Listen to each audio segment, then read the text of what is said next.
Hello everyone, आज का हमारा टॉपिक है ट्रिग्नोमेट्री। ठीक है।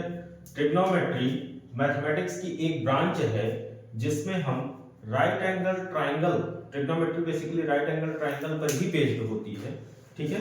तो इसके कुछ रूल्स को हम जानेंगे, ट्रिग्नोमेट्री क्या होती है, इसका यूज कहाँ कैसे होता है। ठीक है।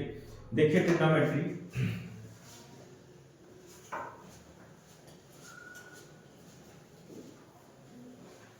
ये आपका राइट एंगल ट्रायंगल पे बेस्ड होता है। ये राइट एंगल ट्रायंगल,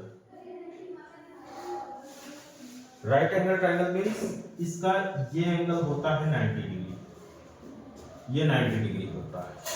और ये जो ट्रायंगल में सबसे लॉन्गेस्ट साइड होती है इसको हम बोलते हैं हाइपोटेनस। ये आपका हाइपोटेनस होता है। ठीक है। और ये जो हमारा होता है इसे हम परपेंडिकुलर या एल्टीट्यूड कहते हैं। ठीक है। ये हमारा परपेंडिकुलर है और ये परपेंडिकुलर जिस पर स्टैंड होता है उसे हम कहते हैं बेस। ये हमारा बेस है।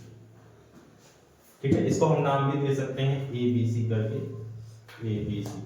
तो ये हमारा right angle triangle A B C है। और हमें पता है कि राइट एंगल ट्रायंगल में पाइथागोरस थ्योरम लगती है। ठीक है।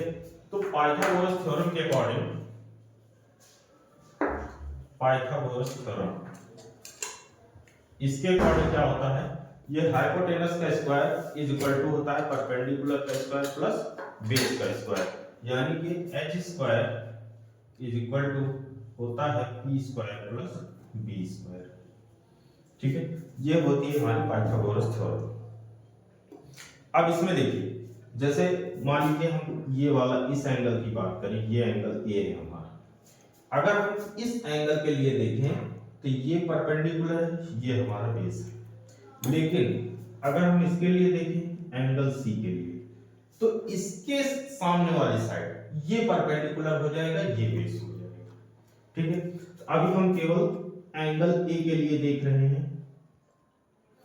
एंगल ए के लिए ये परपेंडिकुलर, ये बेस। अब देखिए जरा ध्यान से, अगर हम एंगल ए के लिए इस साइड और इस साइड का रेशियो लेते हैं, मान लीजिए ये आपका बीसी है और ये क्या है एसी, इसका रेशियो लेते हैं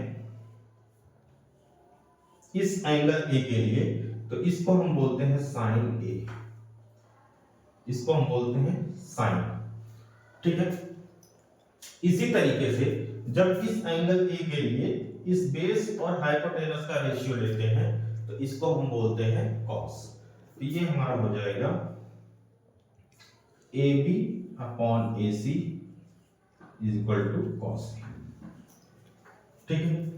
ये रेशियो हो गए। अब इन दोनों का रेशियो, इन दोनों का रेशियो ही क्या बोला जाता है, टैन। रेशियो का मतलब अगर हम इनको डिवाइड कर दें तो इसका रेशियो मतलब sign A upon cos A, ये बोला जाता है इस रेशियो को टैन ए। और जब यहां पे डिवाइड करेंगे तो ये देखिए एसी एसी कैंसिल हो जाएगा, आ जाएगा बीसी अपॉन क्यू। ठीक है। मतलब परपेंडिकुलर और बेस का रेशियो क्या बोला जाता है, टैन ए बोला जाता है। इसी तरह इनके इनवर्स भी होते हैं। ठीक है। इनके अपोजिट, जैसे साइन ए का जो रेसिप्रोकल होता है या उल्टा होता है वो होता है कॉसेक, ये होता है कॉसेक ए। ठीक है। कॉसेक ए, इसकी वैल्यू क्या होती है, इसका उल्टा हो जाती है। ठीक है। इसका उल्टा ये क्या होता है, सेक ए, ये होता है सी अपॉन ए। इसी तरीके से tan ए का उल्टा होता है cot ए, ये हो जाएगा A B upon B sir. ये तो हो गई बेसिक ट्रिग्नोमेट्री। अगर इस एंगल को बदल के अगर हम ये वाला एंगल ले लेंगे तो फिर इसको परपेंडिकुलर, इसको बेस मान के इसी तरीके से हम रेशियो निकाल सकते हैं। ये तो हो गई हमारी बेसिक ट्रिग्नोमेट्री कि साइन क्या होता है, कॉस क्या होता है, टैन क्या होता है। ठीक है। अब इसकी बात आती है कि इनका यूज करके, इन ट्रिग्नोमेट्रिक रेशियोज का यूज करके हम आइडेंटिटीज बनाते हैं जो हमारे क्वेश्चंस के लिए जो है वो क्या होती है, उपयोगी होती है। एग्जांपल के लिए जैसे यहाँ पे देखिए ये H square equal to P square plus B square, यहीं से हम शुरुआत करते हैं। इस इक्वेशन में ये मान लीजिए आपका इक्वेशन 1 है।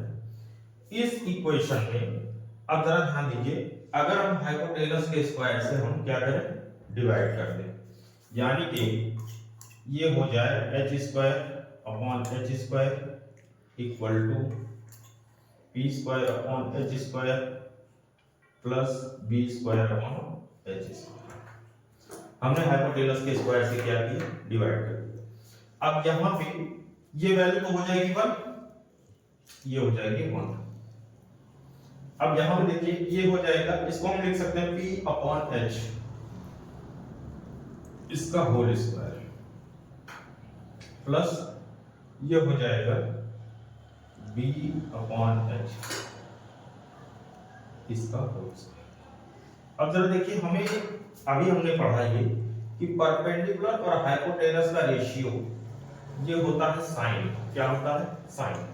तो ये हो जाएगा साइन a इसका स्क्वायर, यानी इसको हम लिख सकते हैं sine square a। Similarly base और हाइपोटेनस का रेशियो ये होता है cos a। तो cos a और इसका स्क्वायर हो जाएगा cos स्क्वायर a और यह हो गया 1।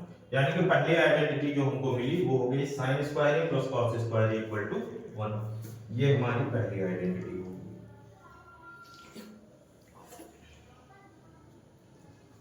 ठीक है, अब इसी तरीके से हम और भी आइडेंटिटीज बना सकते हैं केवल इसी की मदद से। एग्जांपल के लिए जैसे हम दूसरी आइडेंटिटी बनाए अपनी,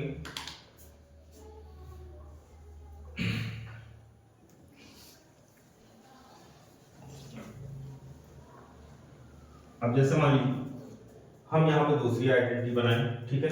अब हम इस इक्वेशन में पी स्क्वायर से डिवाइड कर देंगे।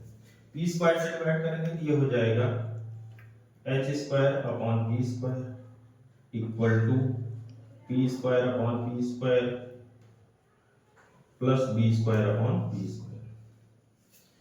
अब देखिए यहां से इसको हम इस तरीके से भी लिख सकते हैं एच अपॉन पी इसका होल स्क्वायर इक्वल टू ये आपका हो जाएगा 1 प्लस बी अपॉन पी इसका होल स्क्वायर। ठीक है, अब जरा देखिए यहां पे 1 प्लस बेस और परपेंडिकुलर का रेशियो। ठीक है, बेस और परपेंडिकुलर का रेशियो ये होता है कॉट, यानी कि कॉट का square is equal to H upon P hypotenuse और परपेंडिकुलर का रेशियो, यानी साइन का उल्टा, यानी हो गया कॉसेक। ये आपका हो गया कॉसेक स्क्वायर थीटा। ये आपकी दूसरी आइडेंटिटी। ठीक है, अब सिमिलरली इसी तरीके से हम यहां पे क्या करें, बेस के स्क्वायर से हम इसको डिवाइड कर सकते हैं। ये हो जाएगा H square upon B square is equal to P square upon B square plus B square upon B square. इसी तरह इसको लिख सकते हैं एच अपॉन बी का square equal to P upon B का स्क्वायर और ये हो जाएगा 1 एच अपॉन बी यानी हाइपोटेनस अपॉन बेस यानी कॉस का उल्टा, यानी क्या हो जाएगा सेक। ये हो जाएगा sec square theta. P upon B यानी क्या हो जाएगा tan, ये हो जाएगा tan स्क्वायर थीटा प्लस 1 यानी 1 plus tan square theta equal to sec square theta. ये हमारी लास्ट आइडेंटिटी। यही 3 आइडेंटिटीज 10th में है और इन्हीं की मदद से सारी ट्रिग्नोमेट्रिक प्रॉब्लम हम सॉल्व कर सकते हैं। ठीक है, आइए देखते हैं कुछ बेसिक क्वेश्चंस को।